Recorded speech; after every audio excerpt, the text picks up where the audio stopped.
केंद्रात जबाबदारी घ्या असं पंतप्रधान मोदींनी फडणवीसांना सुचवलं। केंद्रात मनुष्यबळ मंत्रालय बघा, मोदींच्या फडणवीसांना सूचना। संजय राऊतांचा मोठा दावा, विकसित महाराष्ट्रासाठी फडणवीस महाराष्ट्रातच राहणार, बावनकुळेंचं प्रत्युत्तर। जंतर मंतरवरील बीजेपीचं आंदोलन देशविरोधी, आंदोलनाला राजकीय दृष्ट्या पाहू नका, ते संविधानाच्या विरोधात उगारलेले एक हत्यार, संघाचे सहकार्यवाह अतुल लिमे यांचं वक्तव्य। अभिजित दिपकेंच्या परदेशातील शिक्षणासाठी पैसा कसा पुरवला, वडिलांच्या संपत्तीची चौकशी करा। सुरतमधील आरटीआय कार्यकर्ते अमित तिवारींची मागणी, कपिल सिब्बल यांच्या 1 कोटींच्या निधीची चौकशीचीही मागणी। पंतप्रधान मोदींना शिवीगाळ करणारं, पंक्चर काढणाऱ्यांची औलाद, भारतातील कोणतीही मुलगी मुलगा अशी शिवीगाळ करू शकत नाही। सीजेपीच्या आंदोलनावर भाजपचे माजी खासदार रमेश बिथुडींचं वादग्रस्त वक्तव्य। एकनाथ शिंदेंना क्लस्टर योजनेला गणेश नाईकांचा विरोध, नादाला लागाल तर जागा दाखवणार, नाईकांचं थेट आव्हान।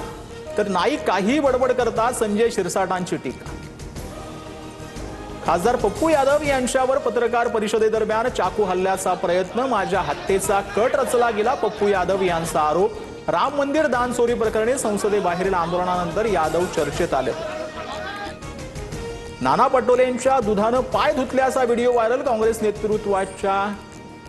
नेत्यांच्या कृतीवरून चर्चांना उधाण, तर काँग्रेसच्या नेत्यांची संस्कृती तशीच, बावनकुळेंची टीका। सर्व क्षेत्रातील आपलं वजन कमी झालं होतं, पण येणारा काळ आपलाच, आता चमत्कार दाखवावा लागेल, धनंजय मुंडेंचा भाषणाची जोरदार चर्चा। मला राजकारणापासून रिटायर्ड व्हावंसं वाटतंय, पण जनतेच्या उत्साहामुळे उभारी, मंत्री पंकजा मुंडेंचं वक्तव्य चर्चेत।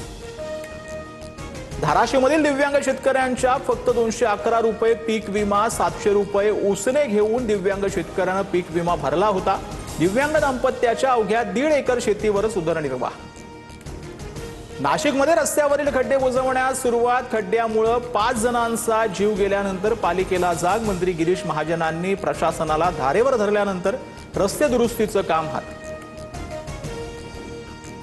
भिवंडीत रस्त्या केरळच्या पठाणथिट्टामध्ये अतिमुसळधार पावसामुळे भीषण पूरस्थिती, आरणमुल्ला चेंगनूर रस्त्यावर मोठ्या प्रमाणावर पाणी साचल्यामुळे वाहतूक ठप्प, स्थानिक नागरिक आणि भाविकांचे हाल, पुराच्या पाण्यात शेकडो नागरिकांना सुरक्षित स्थळी हलवलं।